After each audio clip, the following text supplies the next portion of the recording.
प्राथमिक क्रिया है। ठीक है, देखो आपके बुक में चैप्टर फर्स्ट आपका कंप्लीट हो गया, सेकंड आपका कंप्लीट हो गया, थर्ड चैप्टर है वो आपका डिलीट है, फोर्थ चैप्टर आपका कंप्लीट हो गया। तब आपका पांचवा चैप्टर प्राइमरी एक्टिविटी, प्राथमिक क्रिया की प्राथमिक क्रिया किसे कहते हैं? प्राथमिक क्रिया किसे कहते हैं? प्राथमिक क्रिया उन्हें कहते हैं वे क्रियाएं जिनका संबंध प्रत्यक्ष रूप से किससे होता है? प्रकृति से होता है। वे क्रियाएं जिनका प्रत्यक्ष रूप से संबंध किससे होता है? प्रकृति से होता है। वे क्रियाएं कौन सी कहलाती है? प्राथमिक क्रियाएं कहलाती है। ठीक है, अब प्राथमिक क्रियाओं के कार्य कौन से हैं ये हमें देखने हैं कि प्राथमिक क्रियाओं के कार्य कौन से हैं। ये एग्जाम में पूछ सकता है कि प्राथमिक क्रियाओं के प्रमुख कार्यों का नाम लिखिए। ठीक है, या ये पूछ सकता है प्राथमिक क्रिया किसे कहते हैं। तो सबसे पहले तो आपको ये पता होना चाहिए कि प्राथमिक क्रिया किसे कहते हैं। वे क्रियाएं जिनका संबंध प्रत्यक्ष रूप से किससे होता है? प्रकृति से होता है। इनका डायरेक्ट संबंध किससे होता है? प्रकृति से होता है। वे क्रियाएं प्राथमिक क्रियाएं कहलाती है।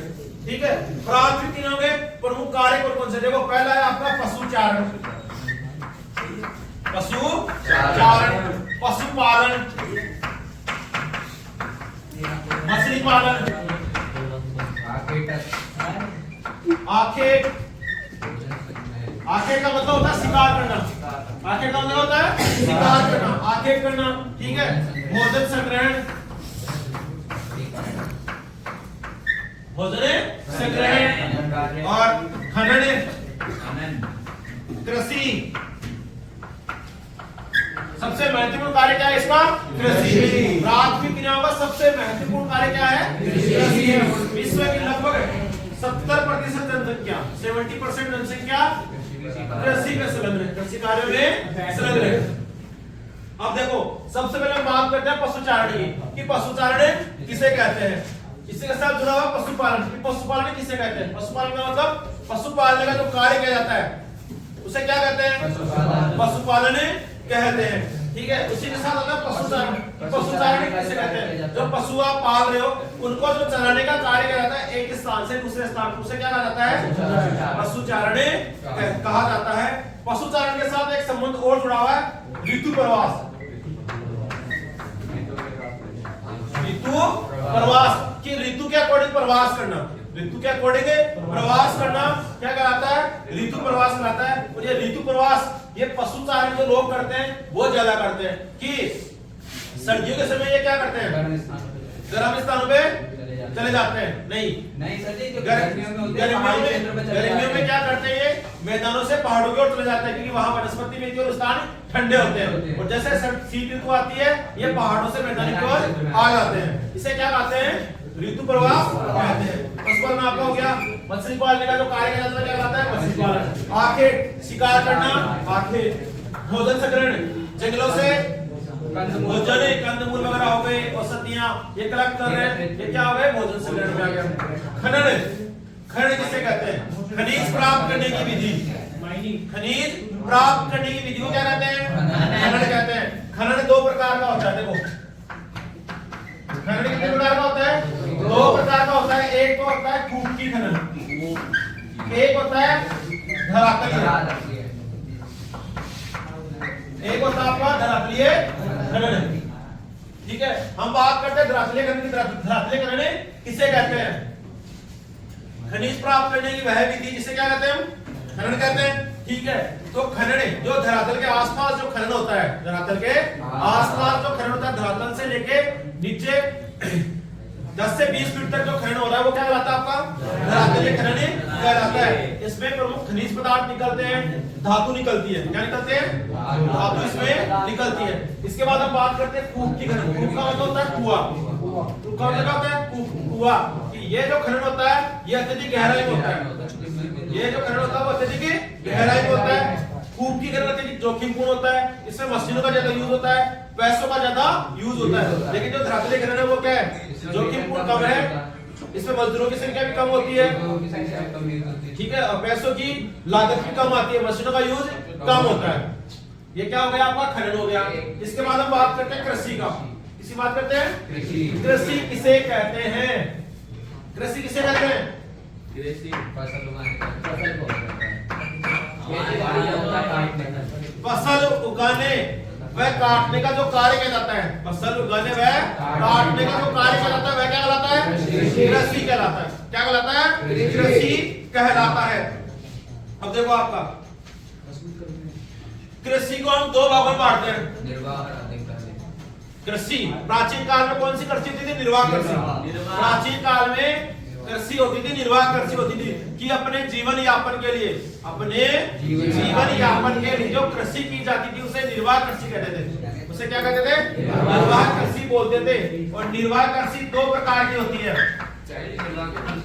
निर्वाह कृषि कितने प्रकार की होती है? दो प्रकार की होती है। एक आदि निर्वाह कृषि, एक आदि निर्वाह कृषि और एक गहन निर्वाह कृषि।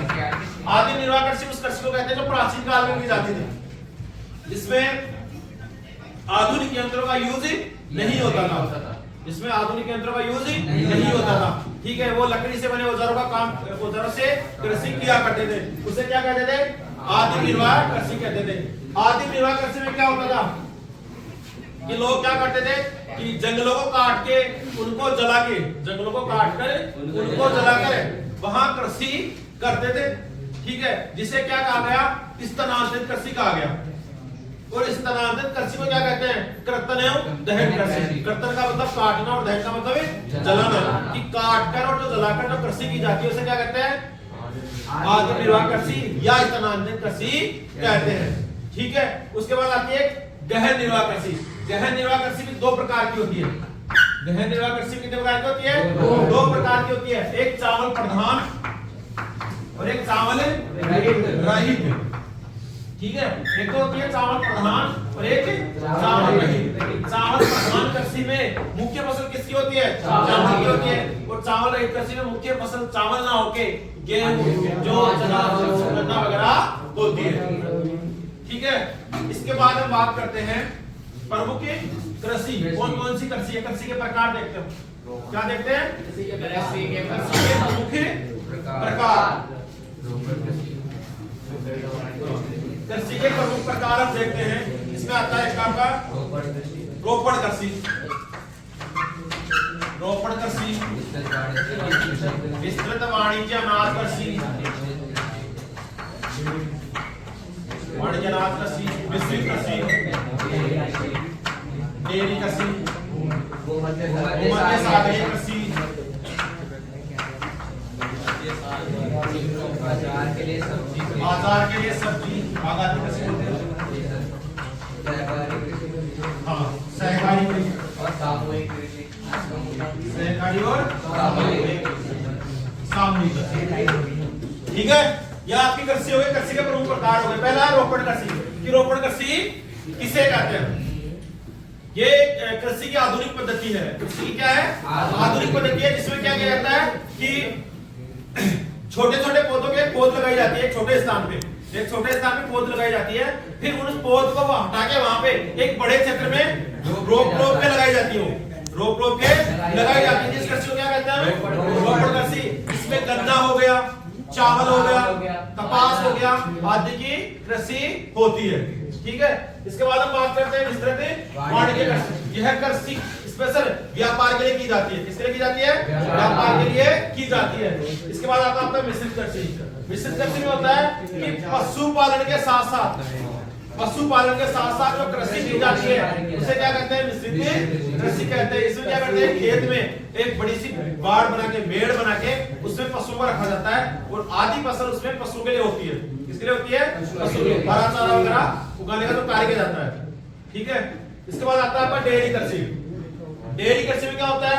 दुधारू पशुओं का पालन होता है। दूध देने वाले पशुओं का पालन होता है। और इनकी संख्या 100 से ज्यादा होती है। कितनी होती है? 100 से ज्यादा होती है। खेत में एक जगह एक बड़ी सी मेड़ बना के वहां इन पशुओं को रखा जाता है और इस फसल किससे करता है? दूध उत्पादन के लिए, दुग्ध उत्पादन के लिए।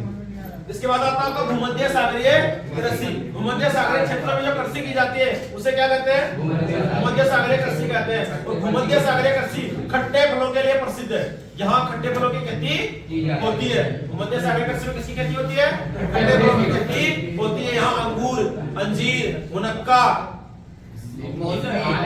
अंगूर, अंजीर, जैतून आदि की कृषि होती है।